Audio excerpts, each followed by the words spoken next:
Bienvenue dans un nouvel épisode qui révèle ce qui se trame derrière les portes closes. Aujourd'hui, nous ne parlerons ni de spéculation ni d'illusions vendues au public. Aujourd'hui, nous mettons la main sur la braise et nous lisons entre les lignes l'une des phases les plus dangereuses que traverse l'Algérie et toute la région. À l'instant même où nous parlons, nous nous trouvons à seulement quelques jours de l'heure zéro. Oui, quelques jours à peine nous séparent du mardi 24 décembre. Une date qui paraît ordinaire sur un calendrier, mais qui, dans les couloirs du palais d'El Mouradia et dans les cercles décisionnels mondiaux, est considéré comme un jour décisif. Selon ce qui a été relayé et publié par des sources médiatiques algériennes, le président Abdelmadjid Tebboune ne se contentera pas d'échanger des vœux à l'occasion de la nouvelle année. Il devrait, au contraire, s'adresser à la nation depuis le Parlement réuni en ses deux chambres. Et la question que chacun d'entre vous doit se poser maintenant n'est pas « que va-t-il dire ?», mais plutôt « pourquoi maintenant ?» Et pourquoi le président a-t-il décidé de descendre personnellement sous la coupole du Parlement à ce moment précis, alors que les frontières bouillonnent et que les fronts diplomatiques s'embrasent? Décodons ensemble ce message. Il ne s'agit pas d'un simple discours annuel. Le tableau est bien plus profond. Regardez autour de vous. Regardez ce qui s'est passé ces 3 derniers jours seulement. Le Parlement adopte à une large majorité la loi criminalisant le colonialisme. La France crie de douleur.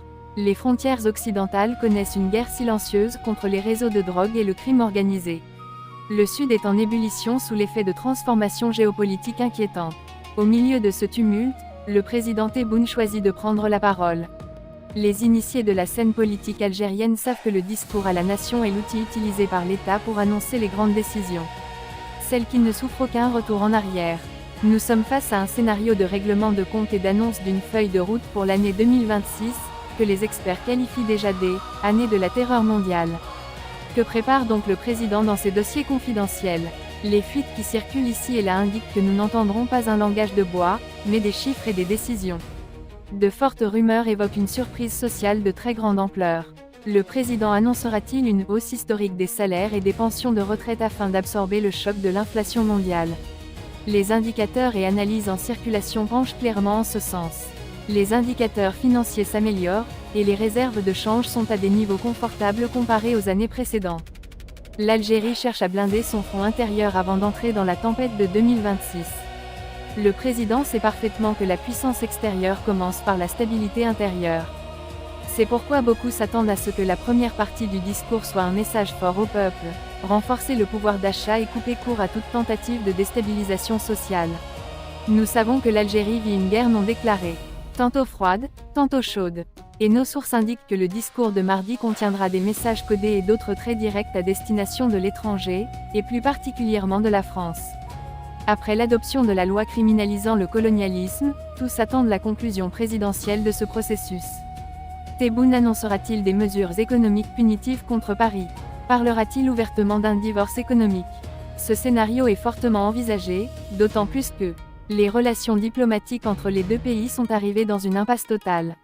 Imaginez la scène, le président se tient sous la coupole du Parlement, face aux députés du peuple qui ont exigé la criminalisation du colonialisme français, pour annoncer que l'ère des privilèges est révolue et que le partenariat d'égal à égal est la seule option possible. Ce discours pourrait être le coup de grâce porté aux derniers vestiges de l'influence française. Cela expliquerait l'état d'inquiétude relevé par plusieurs rapports médiatiques à l'Élysée au cours des dernières 24 heures. Paris observe, attend et sait que ce qui sera dit mardi pourrait lui coûter des milliards de dollars et la priver de contrats énergétiques vitaux en plein hiver glacial. Mais au-delà de la France, un danger plus grand guette aux frontières. Le budget colossal de l'armée, qui a dépassé toutes les attentes en franchissant la barre des 27 milliards de dollars selon des estimations liées au projet de loi de finances 2026, n'est pas le fruit du hasard. Le président, en sa qualité de ministre de la Défense et de commandant en chef des forces armées, est tenu d'expliquer ces chiffres au peuple. Non pas pour se justifier, mais pour rassurer. Les fuites indiquent que le discours comportera des signaux clairs concernant la modernisation de la dissuasion. L'Algérie n'achète pas des armes pour les stocker. Elle les achète parce qu'elle voit ce que nous ne voyons pas.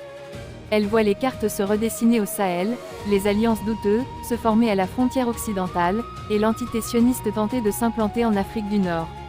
Le président pourrait dire la vérité à son peuple, sans détour. Nous sommes ciblés. Lorsque cette phrase est prononcée au sommet de l'État, dans un discours à la nation, elle équivaut à l'annonce d'un état d'alerte maximale. Pas un état d'urgence juridique, mais une urgence nationale appelant à l'unité. Le discours sera un avertissement clair à l'intérieur comme à l'extérieur. L'Algérie ne tolérera aucune atteinte à sa sécurité nationale, et toute tentative de jouer avec ses frontières se heurtera à l'enfer.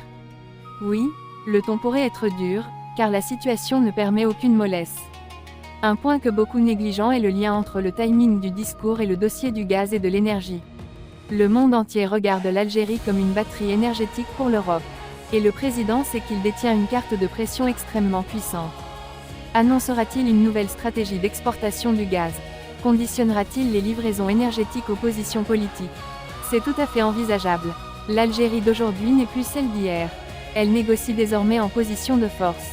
Et le discours de mardi pourrait contenir l'annonce d'accords majeurs avec de nouveaux partenaires de l'Est, peut-être la Chine ou la Russie, afin d'envoyer un message clair à l'Occident: des alternatives existent, et le temps du chantage est révolu. Nous parlons d'un repositionnement stratégique de l'État algérien dans le nouvel ordre mondial. Le président Tebboune veut entrer en 2026 avec une Algérie actrice, et non terrain de jeu. Cette ambition exige transparence et franchise. Elle exige que le citoyen ordinaire connaisse l'ampleur des défis, mais aussi celle des réalisations. Voilà pourquoi mardi ne sera pas un jour ordinaire dans l'histoire récente de l'Algérie.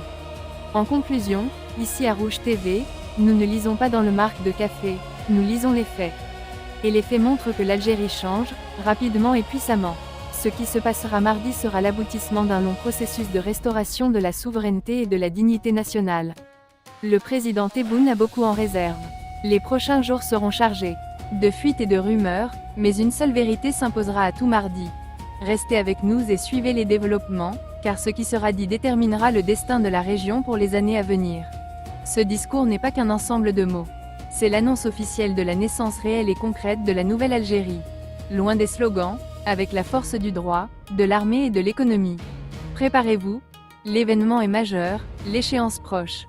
Et l'Algérie, comme toujours, garde le plus fort pour la fin.